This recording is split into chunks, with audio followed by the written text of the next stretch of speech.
represent, and it is my great pleasure this evening to introduce my friend Patrick Hope as a candidate for the 8th District Congressional seat. For those of you who know me, you know that I'm a very vocal advocate on issues that are important to me. It's no surprise then that I am supporting Patrick Hope for Congress. Patrick has proven time and time again that he is a tireless and vocal advocate for all of the values that we in this room hold so dear. As an elected official, Patrick has sought to give voice to the voiceless, advancing the rights of the disabled, the underrepresented, and the oppressed. Most of the good people running for this seat share the same basic beliefs about what we want to achieve through government.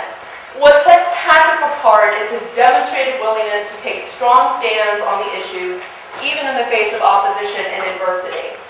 It's been 34 years since I was 3 years old, since we've had an Arlingtonian in Congress.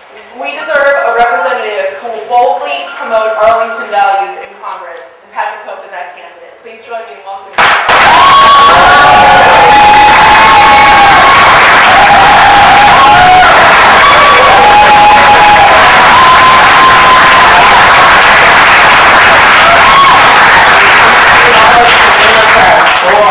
so good to be home in Arlington County. Thank you all for being here tonight.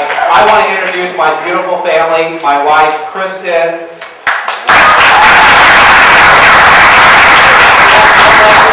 She's 8 years old in 2nd grade.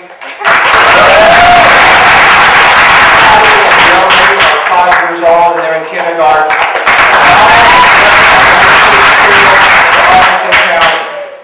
Arlington County, if you haven't guessed it by now, is our home. We've been here Chris and I moved here 15 years ago, and I've been very active in our community since then. I used to be chair of the Arlington Community Services Board, which oversees people with mental illness, substance abuse, and intellectual disabilities. I've been on the Commission on Aging, and I'm still on the Commission on Aging for probably 10 years, Terry, or more. I love those issues. I was the founder and the president of the Buckingham Community Civic Association. Buckingham was one area of Arlington that didn't have a community organization, and I got in there and I founded it, and it still exists today. I've been involved in Special Olympics. I was a coach for about 8 years, and I've been, thanks to Ingrid Roy, a precinct captain and a precinct chair at one time, and so I know exactly what you all are going through and help us fill out those holes for precinct captains. I've also been, and one of my best titles, other than being named Dad, is being your delegate in the General Assembly for the last 5 years. I was elected in 2009, and when I first went down to Richmond, it was even worse than I thought. We had Democrats that were voting against our democratic progressive values. We had Democrats that were voting for budgets that would defund our public schools, defund human services, voting for redistricting plans that put the Democrats in a permanent state of minority status, and voting for payday lenders, which through this whole campaign I've been introducing myself in Fairfax. And you go down Route 1, this group, they're waiting for those casinos to open up in National Harbor, waiting for vulnerable people to go. I counted 5 just going over the other day on Route 1. And though if I'm elected to Congress, I will eviscerate those from the planet. We need to, I support what Elizabeth Warren has asked for, is to have the Postal Service get more involved in those types of things.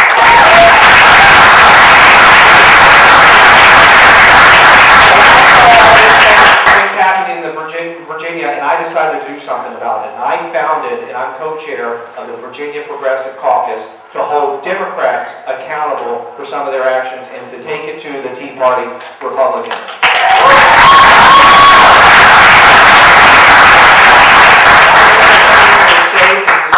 Campaign to be your next congressman. The reasons why I ran is to protect our most vulnerable populations. And I look through the lens of what Hubert Humphrey said. The role of government is to take care of those in the dawn of life, our children, those in the twilight of life, our seniors, and those in the shadows of life, the sick, the needy, and the handicapped. And that's what motivates me every single day when I go to Capitol Square down in Richmond. I've worked on 3 issues very hard. This doesn't get you a lot of votes, but I've worked for prison reform. When I first got involved in that issue, Virginia was putting people in solitary confinement 23 hours a day, 7 days a week. Today, I'm happy to report, because of my efforts, they've lowered that amount by 70%. These are people that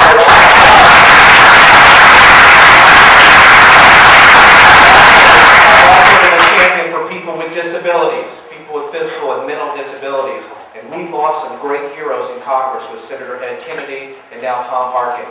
We need someone to be that champion, and I will be the champion for people with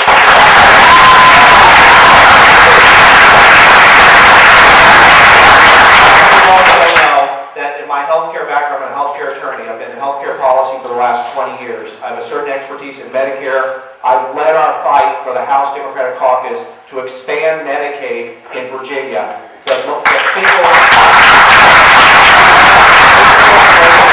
policy achievement in the last 50 years is the Affordable Care Act, and I will fight to make sure it's fully implemented, and I will fight to make sure we expand it to bring everyone into the system.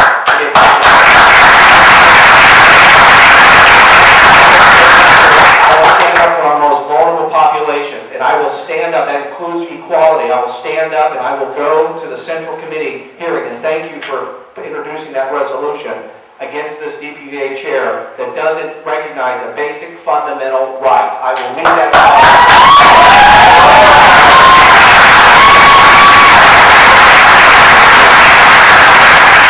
look around and our future is bright in the Democratic Party. 24 years ago, you took the chance on Jim Moran. I asked you to make that investment in me to be your next congressman. It is time for a new generation of progressive leadership. Pass the torch to a new generation of progressive leadership. I want to be that leader, and I want to be your next congressman. Thank you.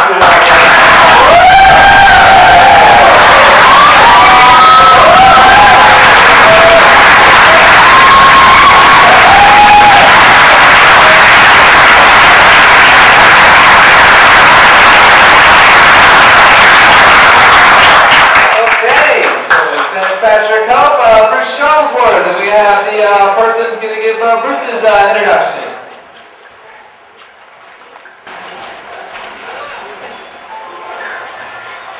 Hello everybody. My name is Jade Rangel. I am very active in the women's rights organizations, and I'm also the Arlington field organizer for Bruce Shuttleworth. And here he is.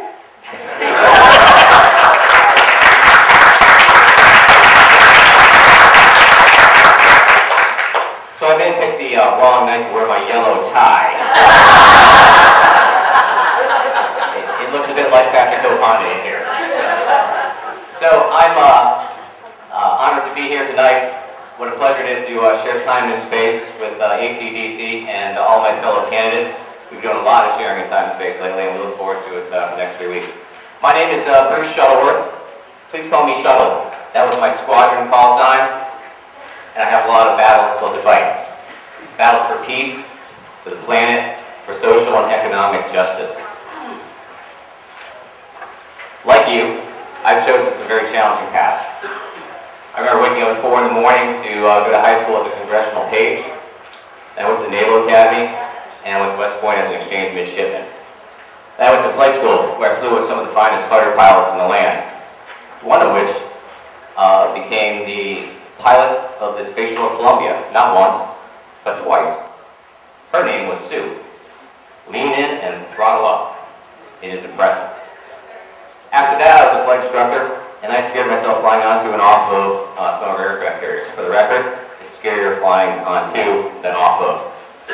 The proudest part of my career was defending the skies over Bosnia after 8,000 of our Muslim brothers and sisters were slaughtered in a place called Srebrenica.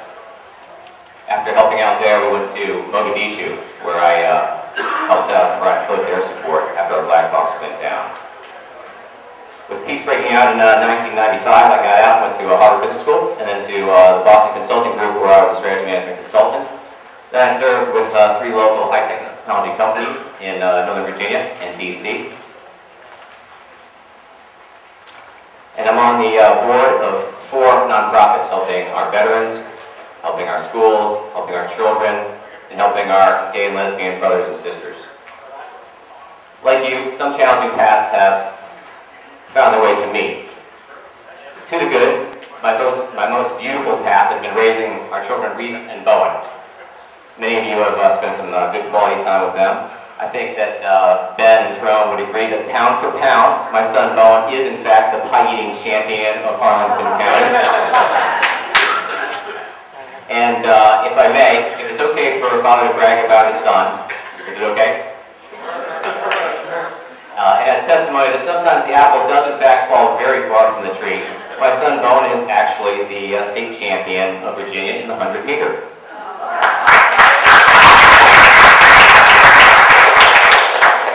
So he's not so Don's not the only one to have won a statewide race in this room.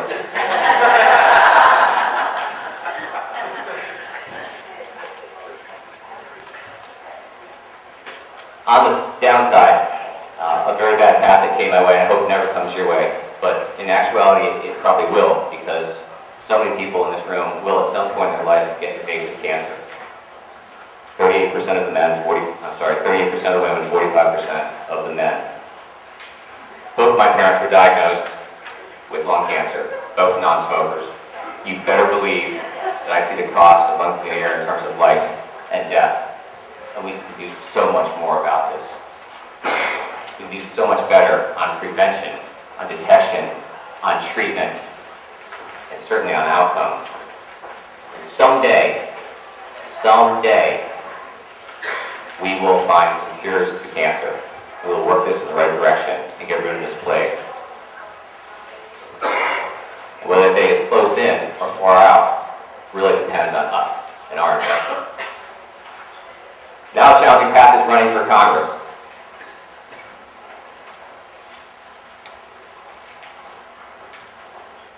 When I think of Congress, when I'm feeling optimistic, I think of Martin Luther King's great quote. The arc of the moral universe is long, but it bends towards justice. And yes, I just said Congress, moral, and justice in the same sentence. Not many people do. Now I'm a veteran for peace, but I'm not a veteran for patience. I want to break that arc towards justice right now. It's our time.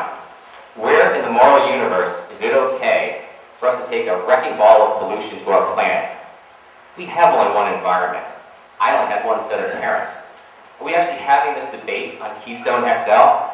How about this for a debate? No way, no how.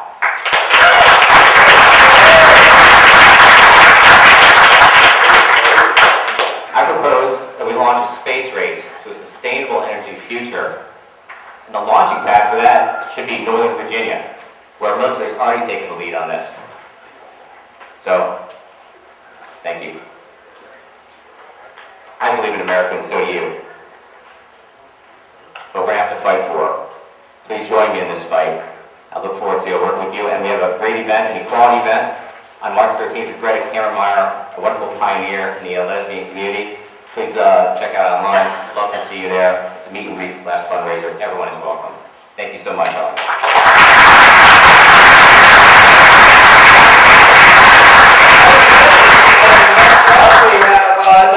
Don Byers, so the person giving the introduction, if you could come forward, is it our former state senator, Mary Margaret Whipple.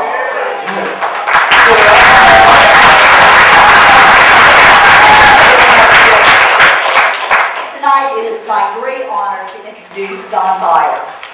I had supported Don for lieutenant governor, but it was only when I got to Richmond as a senator that I had a chance to work with him on a daily basis.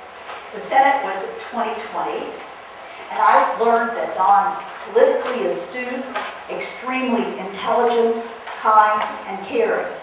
The women appreciated it when he was the first to address us as senator. He chaired the Disability Commission and the Commission to End Poverty. He has been stalwart in his support of progressive democratic values, supporting gun control and reproductive choice, and working on the issue of income inequality. A businessman and early supporter of President Obama, he has foreign policy experience and has extensive involvement in our communities.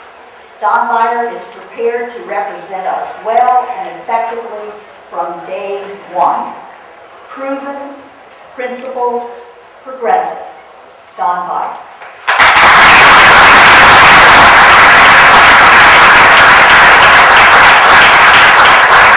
Good evening. Mary Margaret, thank you so much. I am grateful for your friendship and grateful for your years and years of public service.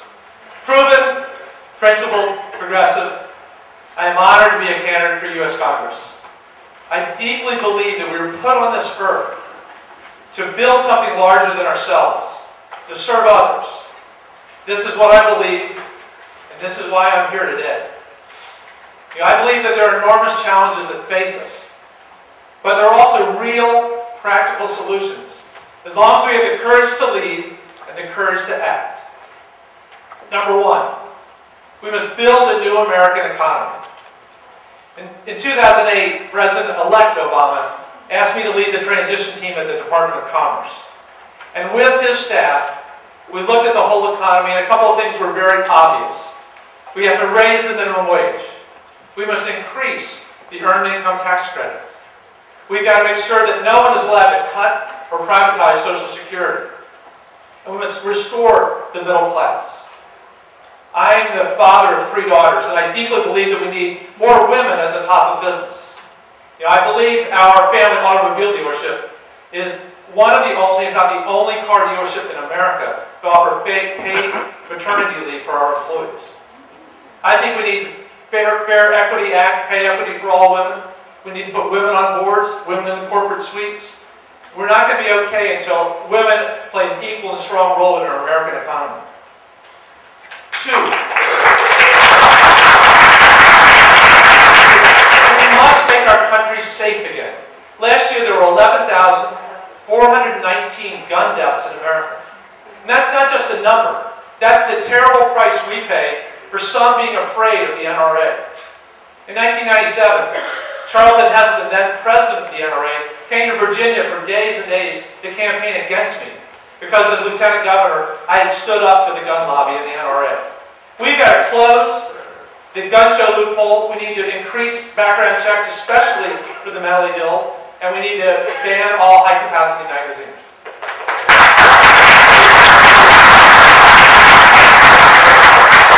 Third, we need to stand up to those Republicans who are playing games again with a woman's right to choose. For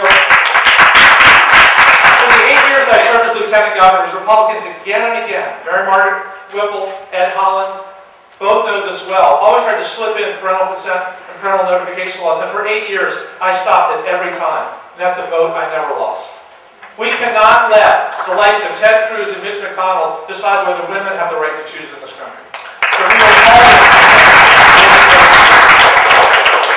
economic justice, ending gun violence, protecting women's health care, those are my values. We also need leaders in Washington, though, who can bring people together. We need someone with integrity, someone who can restore trust, someone who is proven, principled, and progressive. From Richmond to Washington, from Northern Virginia to Barack Obama's ambassador to Switzerland, I have the ideas and the energy and the proven experience to hit the ground running. I ask for your support. I invite you to be part of this campaign. I look forward to working with you in the years ahead.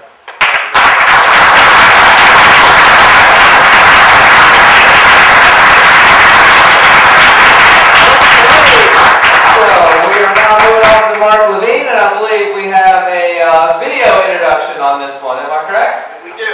Okay, so we're going to do it's a 2-minute video and then a 4-minute speech. Take your best shot. Start with the video.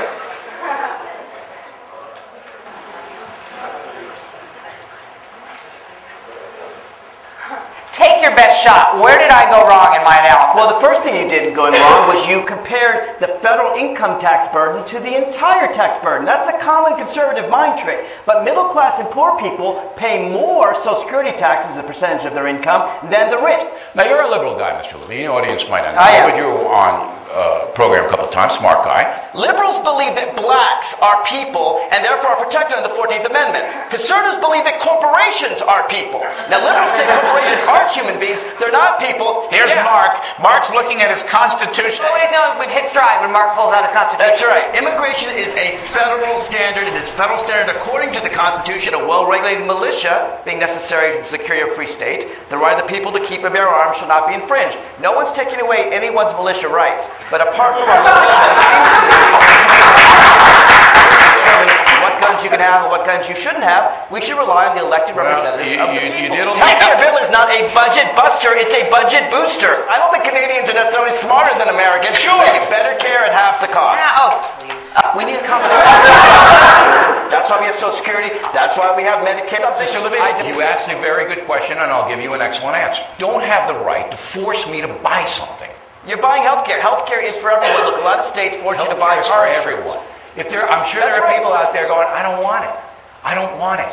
See, Everybody lives or dies, Bill. Everybody needs health care. There are bad apples in every business environment. Which is why you need government regulation to ferret them out. There you and I will agree. All right. Okay? You need the government, you need the We both government. want to beef up the SEC.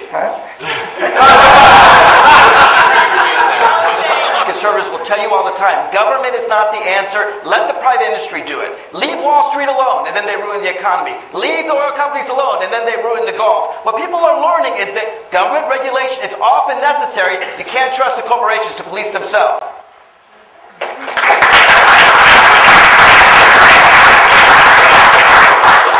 So my name is Mark Levine. I am the aggressive progressive.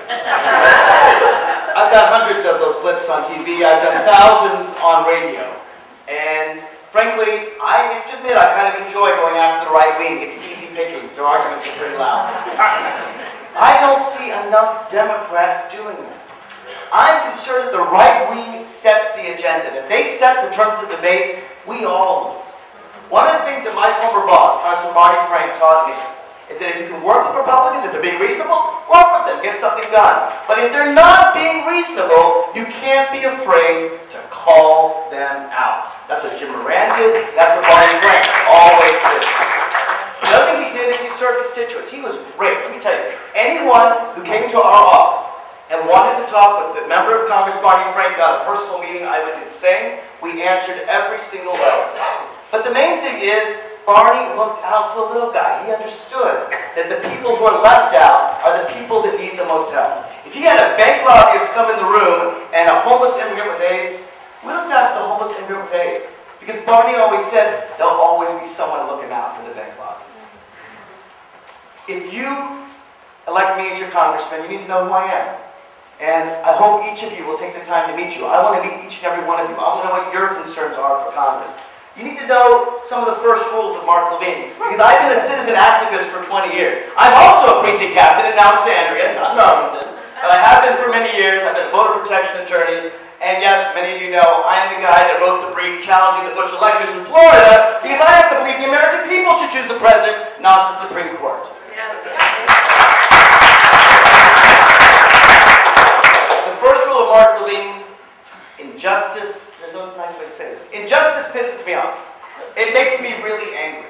When I turn on the television and I see that another mentally ill young man found it really easy to get a gun and mow down people in a mall, and then I hear Democrats saying, oh, we can't win on the gun issue. When 90% of Americans support background checks, I see Democrats need a little bit of background.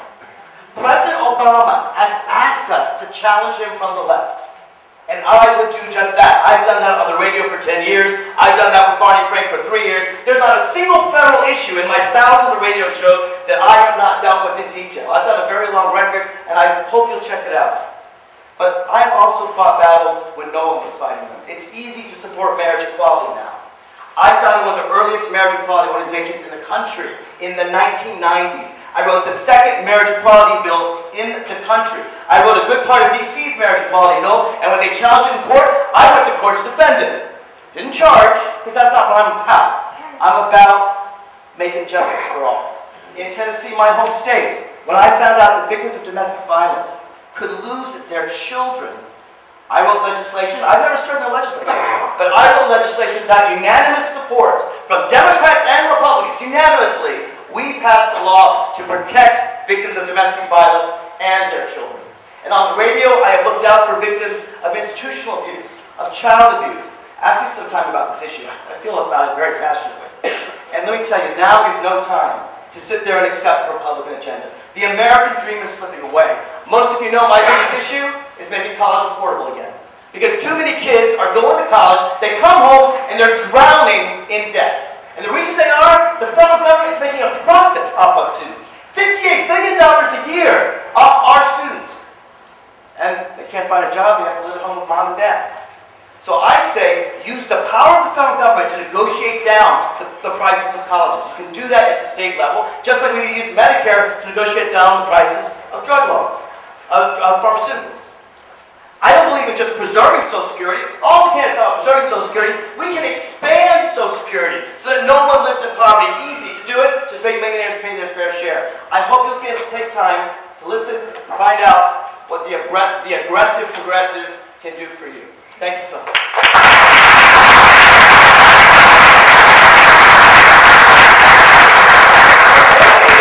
And the Mayor of Alexandria, Bill Ewell, and we have given his introduction, Councilman John Chapman. Good evening, Arlington. It's really good to see you guys. I'm John Taylor Chapman. I'm a councilman from Alexandria. Lifelong Alexandrian, grew up in this area. And as many of you can tell, I've been very involved in the party, not only locally in Alexandria, but in the region. And a lot of my journey sort of started maybe about 8 or 9 years ago when I was first starting out in politics and I happened to meet the mayor. Of course, that's always a good thing in any locality when you meet sort of the head officials. But Mayor Ewell sat down with me, invited me to lunch, talked to me about my experience growing up in Alexandria and what that meant, the issues that really meant something to me. For me, it's housing and education, and how I can not only be an activist, but also get on the other side of that and really change the dynamic in my community. The reason I'm supporting him for Congress is because not only Alexandria, but our region, we still have that opportunity to look at our individual stories and get involved and not just be an activist, but change the dynamic of our communities. So here is Mayor Ewell.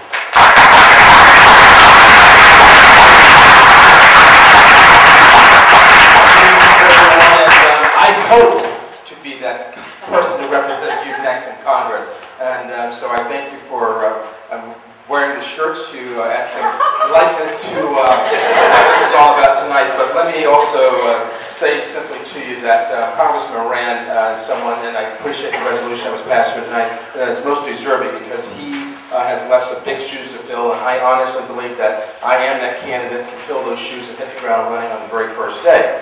What I will say also, let me first take a moment to just 2 seconds of silence in honor of Jerry, the County Economic Development Director. He and I have worked together since I got elected to the council in 1994, so I know how much he meant to Arlington County, and not only to Arlington County, but the entire region in terms of economic development, because I too have been a strong advocate for economic development and moving this region forward. So condolences to Jerry and his family and to everyone here in the county of Arlington. I was born in Alexandria, Virginia, raised in public housing by a single mom, a very sickly mom, raising 3 kids. And I first came to realize that education was the key to success in terms of affording an opportunity for uplifting my family, getting us out of public housing to better quality of life.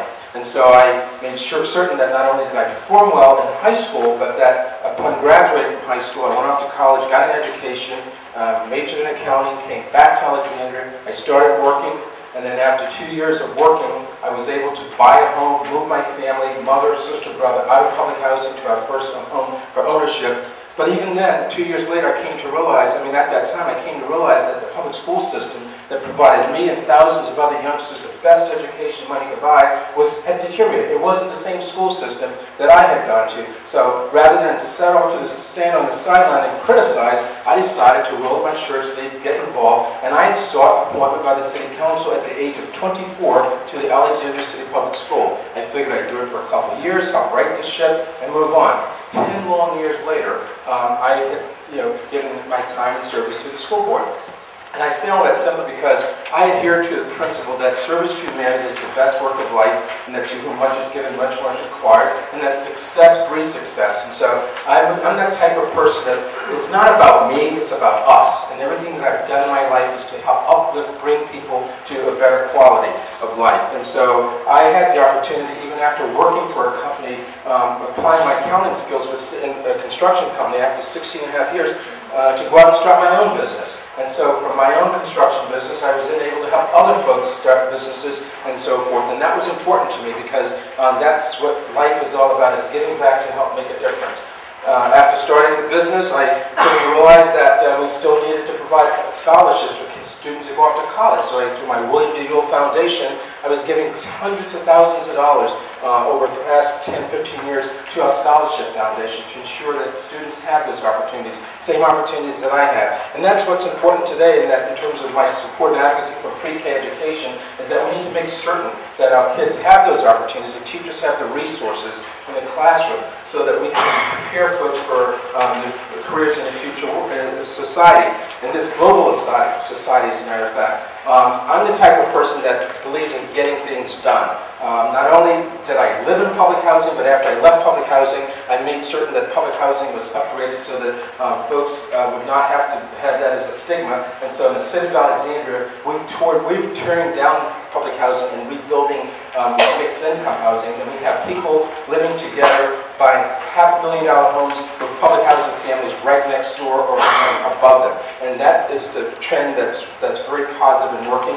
In addition to that, when Alexandria was going through an economic crisis, I decided that, well, let's form a Mayor's Economic Sustainability Work Group. Let's get business people and common citizens engaged so that they can help right the ship for us and tell us all the wonderful things we need to be doing. And that was something that we'd never done before, and that was important. The other thing is that in Potomac Yard, as we were doing redevelopment over there, the developer was committed to building X number of hundreds of units of affordable housing, but then the fire chief said, hey, we need to have a fire station. And they said to me, Mr. Mayor, we can't provide the affordable housing more than $10 million because your fire chief wants a fire station. I said, you know what, this is about being a visionary, thinking out of the box. So why don't we do both? Let's build the fire station and put affordable housing on top of it. They laughed at me, I walked away, I said, think about it. 2 weeks later, they come back and said, guess what? We can build the affordable housing and the fire station, and that's what we have in Potomac Yard today. That's the type of leader I am, and that's why I want to represent the 8th District. I'm very committed to regionalism. I've served on the Metro Transit Board for 13 years, Washington Council of Governments, and I know the issues here in the 8th District. I'm a proven leader. I have a track record. I'm a team builder, and I don't even sleep. As a matter of fact, my mind is working for keeping it every day. So I'd love to have your support. God bless you, and vote for me. All your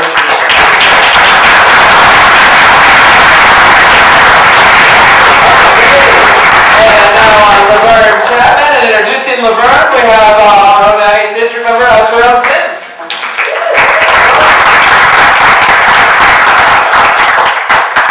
I've known Laverne Chapman for several years, since I became involved in community activities here in the 8th District. What always impressed me about Laverne is her uncanny ability to lead people and organizations to a goal. I'm proud to be associated with someone such as Laverne, because she has the innate drive to mentor young people and assist others in attaining their dreams and professional aspirations. Since Laverne's campaign began, things have been fast, but they've been fun. She's put a great team together that, like her, is community and grassroots focused. We had an incredible kickoff, and last Saturday's Mount Vernon straw poll, Laverne shocked many by coming in second. In the inspirational words of Mary McLeod Bethune, I leave you love, I leave you hope. I leave you the challenge of developing confidence in one another. I leave you a thirst for education.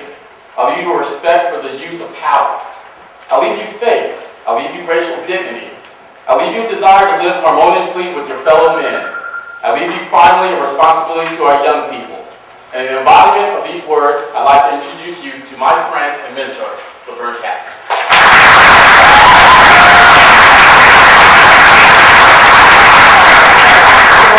Introduction.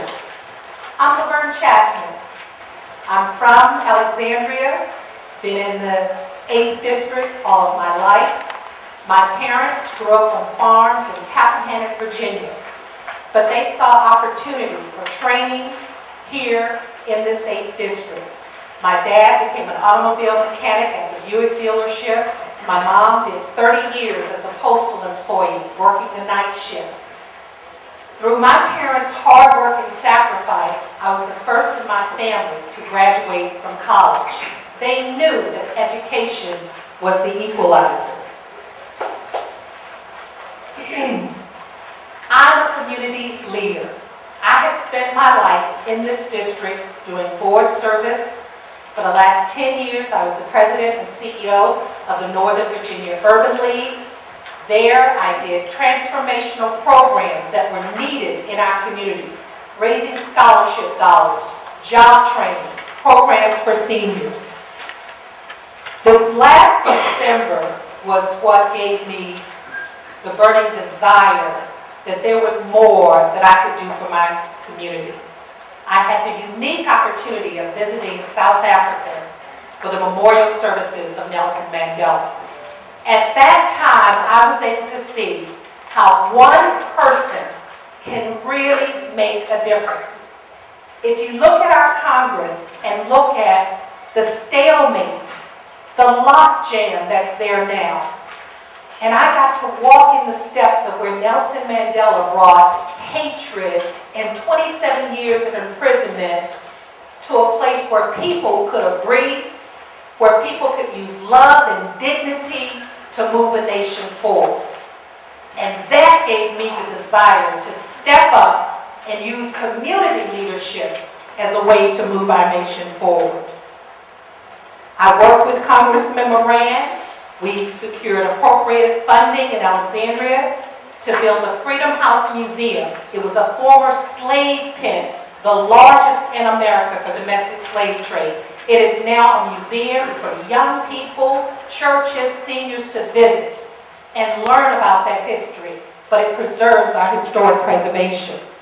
I spent my life bringing solutions to families who struggle to keep food on the table. I've provided opportunities to children who need and want a better education. I want to take these lessons that I have learned, the lessons of coalition building, the lessons that people like you on the front line, being activists, being involved, being engaged, and take that to Congress. Right now, I'm working with Congressman Moran with business owners who were struck down hard from the recent government shutdown. We're looking at how we can get the right kind of legislation that will help those companies and those families, and so that the government never gets shut down again. The things that I will fight for, absolutely defending a woman's right to choose. Absolutely, that our health care is our business and not an employee or government. I understand that. I'll work hard to promote equality for all Americans. I've been doing it all my life, whether it's based on your age, your religion, your gender, or who you love. It's important to me to not only ensure that women have equal pay for equal work, I want women to have equal access to capital so they can be business owners and not just employees, but employers. I understand the economic effect, that the instability when families are working, when families can't make ends meet, what that does. I will fight for working families. As a community leader, I've been getting things done. As a community leader, we never have enough in the budget. We never have enough resources. We still get it done. We build coalitions. We raise money. We find ways to get it done. We can do that. We can deliver. We can do it together. If we can put a community organizer in the White House, we can put a community leader in the House. It's really my campaign for many. Together we can build a brighter future. I want you to join Team Chapman. I need your support. I need your volunteers, and I need your vote on June 10th. Thank you so much.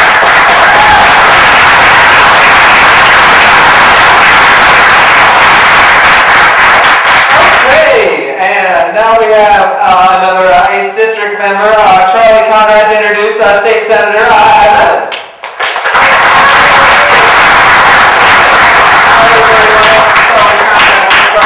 Arlington Democrats, and I'm a precinct captain here in South Arlington. And I met Adam Evan in 2001 at a State Central Committee meeting in Richmond. And Adam encouraged me to get involved and to become active in the Democratic Party of Virginia. And he told me about this little organization called the Virginia Partisans Gay and Lesbian Democratic Club. Little did I know that from that humble beginning, we would morph into the LGBT caucus of the Democratic Party of Virginia statewide. And it is truly an honorable thing that Adam helped start that organization and help build it to what it is today. I decided to move up here from Virginia Beach in 2004 and decided to buy property. I told the real estate agent that I had to find property in Adam Evans' district. The real estate agent looked at me and said, I have never heard of such a thing. But don't you know, that's where I moved. Ladies and gentlemen, your next congressman, my friend and yours, State Senator Adam Evans.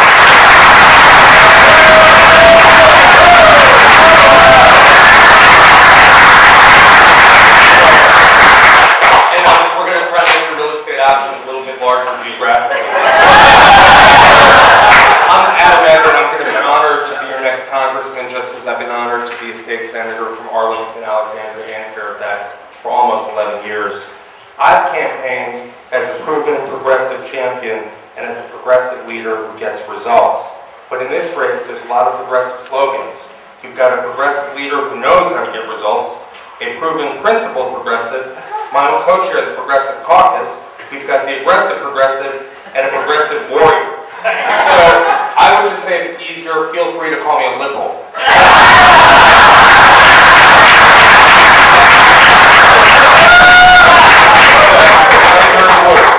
Now, I always knew that I was different. Even when I was young, even when I was 5 years old, I knew that I was different. I'll never forget in elementary school, gathering around the flagpole and kids chanting at me. They chanted, Nixon, Nixon, Nixon. I chanted back, Humphrey, Humphrey, Humphrey. And that was the beginning of a lot of Democratic activism. And I've been active in Virginia as a Democratic booster and backer since Jim Moran was first elected to Congress. And it was 22 years ago that I attended my first meeting of this committee, back when it was the Lyon Park Community Center. I ran Jay Fassette's first caucus campaign for county board, and I've raised and donated more than $350,000 for Virginia Democrats. And some of that money has gone to defeat then Delegate Dick Black, who unfortunately is reincarnated, but also to almost this fall to defeating Bob Marshall. We've got to keep working on that. But I've served on the 8th District Congressional Committee and helped plan the first Kennedy King dinner. And as I said, I am different. For more than a decade, I've helped pass progressive legislation through the General Assembly, including often a hostile House of Delegates. And rather than me taking a half-hour detailing each and every bill, I have a selection of them up here for you. And I've spent the last 11 months working to repeal the hybrid tax. And just last week, Governor McAuliffe signed that repeal into law. Before Mark Warner was even elected as governor, I started working with him on getting a non-discrimination order for all state employees, including on the basis of sexual orientation, and that came to fruition.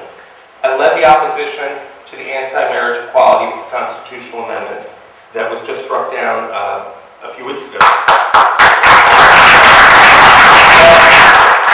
It's been a long, lonely fight, but there is no going back. We've turned a corner, and we are moving ahead. Now, I'm really proudest, though, of all the legislation I've done is expanding Medicaid for immigrants in Virginia. And I said it right. I have expanded Medicaid in Virginia. But tonight, I want to tell you a story that touches my heart. In Richmond, there was one session there was anti-gay rhetoric, anti-gay legislation, even more than most years. And there are pages in Richmond who, maybe there's 20 or 25 of them, and they sit there in the chamber, and they have to listen to everything that is said. They're not allowed to react. They're not allowed to show emotion. And at the end of the session, the pages do a ceremonial resolution. They do a mock session. They sit down at members' desks. And there's only a certain number of pages to go around, and one of them sat at my desk, a young woman. I didn't think much of it, except, well, it's nice someone will vote my name. That's good. But it wasn't until months later that I was speaking to a dinner in Fairfax County of gay straight alliances with high school kids. I looked out in the audience and I saw that same young woman. And I thought of what she had to endure and the hate speech and the rhetoric. And I know what it's like to have to endure that. And I'm going to be there in Congress, not just for her, but like Jim Moran, I'm going to be there for everyone who has it tough. And that's why I'm running for Congress.